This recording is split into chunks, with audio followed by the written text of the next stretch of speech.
So you want a billboard, passive income, tenants who never text you at midnight, a structure you own but land you might not even need, $150,000 a year per sign just sitting there. The industry does $9 billion a year. Here's the problem. The sign is not the asset. What you actually own, or think you own, is a permitted structure attached to a lease attached to a legal status that the government grandfathered in decades before you were looking. Strip any one of those three things away, and what's left is a steel pole worth about $4,000 for scrap. There are roughly 340,000 billboards in the United States right now. New ones almost never get built. Most states banned new construction outright by the 1970s under the Highway Beautification Act of 1965.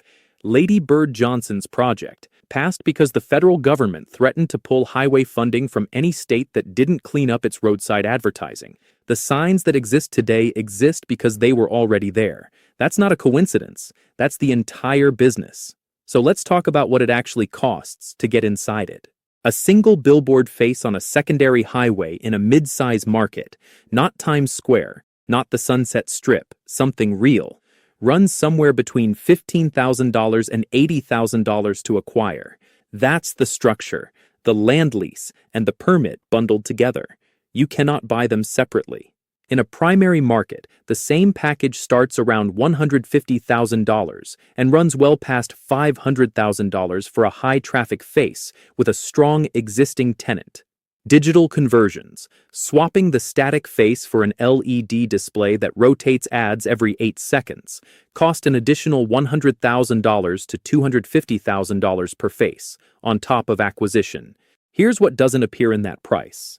The land lease. Most billboard operators don't own the ground their sign sits on. They lease it, typically from a farmer, a gas station owner, a strip mall landlord, on terms that were written in 1987 or 1994 or 2003, and which the current landowner has been waiting to renegotiate ever since they realized what their tenant is actually earning. Lease renewals on premium locations have been running double or even triple the prior rate. One operator in the Southeast described renewing a ground lease on an Atlanta area structure from $3,600 a year to $22,000. Same pole, same sign, same 12 feet of concrete. You didn't see that coming on closing day. And that's before you hit the inherited trap that actually matters, the non-conforming use permit. This is the thing that makes this entire industry strange. Your sign is legal, not because it complies with current zoning, but because it predated the law that would prohibit it. The permit exists as long as the structure exists. The moment the structure comes down, storm damage, voluntary removal for renovation, a lapse in the ground lease that forces a temporary takedown, the permit dies. Permanently. A new sign cannot go up in its place. Ever.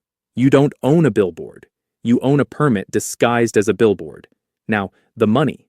Because there is real money here, and understanding how it layers is the only way to know whether you're actually building something or just catching someone else's falling knife. The base layer is display revenue. An advertiser, a car dealership, a personal injury lawyer, a fast food chain pays you to rent the face for 4 weeks at a time. Rates vary so wildly, it's almost misleading to average them, but a rural interstate board in a low-competition market might clear $500 a month per face. A well-placed urban structure in a top 10 market can run $15,000 to $30,000 a month, and premium digital faces in cities like Chicago or Los Angeles have been booked north of $80,000 for a single 4-week cycle. The second layer is what the industry calls the digital premium. When you convert a static face to LED, you're not just updating the technology, you're multiplying the inventory. A static face sells 1 advertiser per cycle. A digital face rotates 8 advertisers across those same 8 seconds, with each paying a fraction of the static rate, but the total yield per structure typically running 2 to 3 times higher. Regency Outdoor Advertising, before its restructuring, was running digital conversions across dozens of structures and clocking per-face revenue jumps of 180% in some corridors. The math on digital is compelling right up until you see what the LED units cost to maintain. The third layer is what brokers don't mention until you're already under contract: ground lease arbitrage. Some operators acquire structures where the ground lease is dramatically below market, either because the original deal was signed long ago or because the landowner simply didn't know what the sign was generating. Renegotiating or renewing that lease at a still below market rate creates a spread between what you pay for the land and what the face generates that doesn't appear anywhere in the listed cap rate. Cap rate, by the way, is the industry's shorthand for what a property earns divided by what it costs.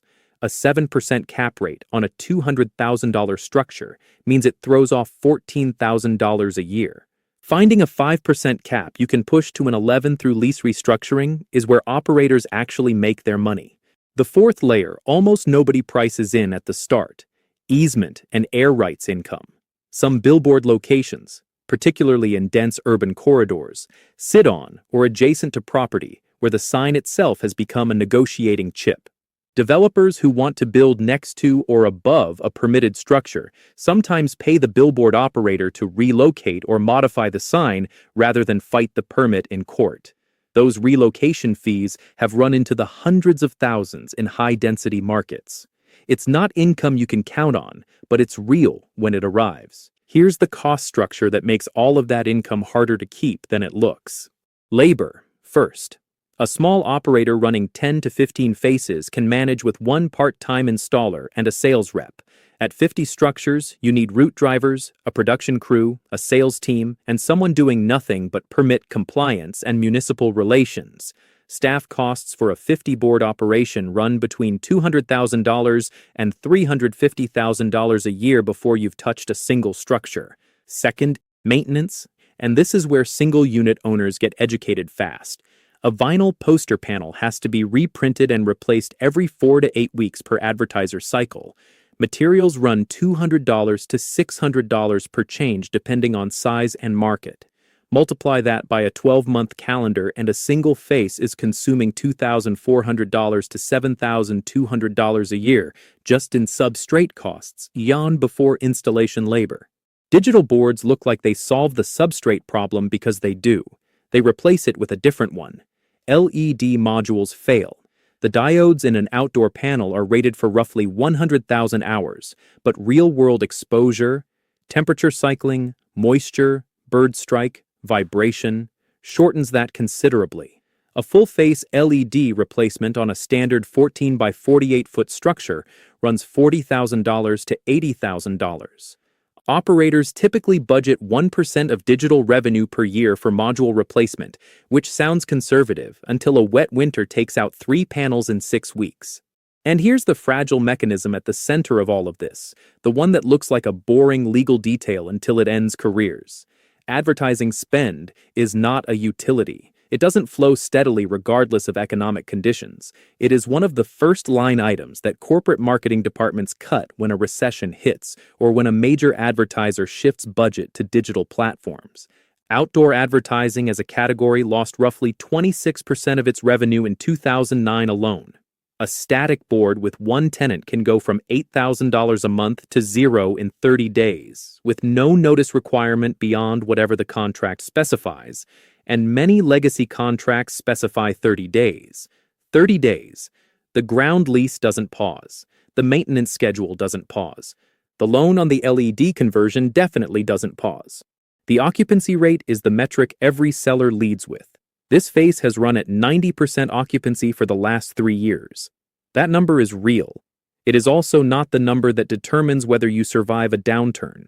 The number that matters is average revenue per available face during the worst quarter of the last cycle. Not the best year, not the average, the worst quarter. If that number doesn't cover your fixed costs, the occupancy figure is just a more comfortable way to misread your exposure. Now, the case that shows what happens when all of this converges at once. Regency Outdoor Advertising was a mid-sized operator running structures primarily in the Southeast through the mid-2000s. The company had done what the playbook says to do, acquired structures aggressively, begun a digital conversion program, and leveraged the portfolio to fund expansion. At their peak, they held several hundred faces across multiple markets. Not a major consolidator, but a real regional player with real cash flow. Then 2008 arrived. Ad spend fell off faster than anyone had modeled. Local advertisers, car dealerships, real estate brokers, mortgage companies, were precisely the clients who vanished first.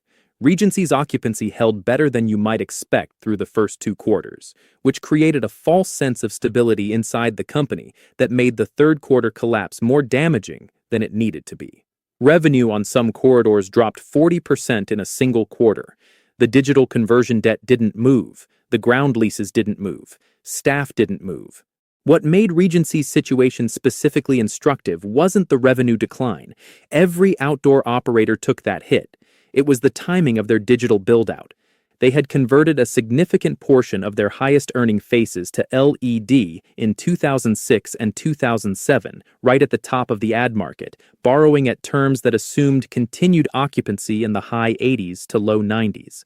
When occupancy fell into the 60s and the per-rotation rate compressed because buyers had leverage for the first time in years, the math that had justified the conversion debt simply stopped working. The company entered restructuring proceedings. Some of its best-located permits, the ones that would have been worth the most in a normal market, were acquired by larger operators at distressed prices because the permits themselves retained their value even when the business around them did not. That's worth pausing on. The permits survived, the company didn't, which tells you almost everything about who actually wins this game. The operators who came through 2008 and 2009 without restructuring share one characteristic that isn't leverage or location, or even digital penetration. It's portfolio scale. Lamar Advertising, which operates roughly 160,000 faces across the United States and Canada, can absorb a 30% revenue decline on a corridor because that corridor is one of 10,000. A single structure owner absorbs the same decline with zero buffer. Scale in this industry doesn't just improve margins, it changes the risk profile entirely. The structure that actually prints money in outdoor advertising isn't the sign. It's the REIT conversion.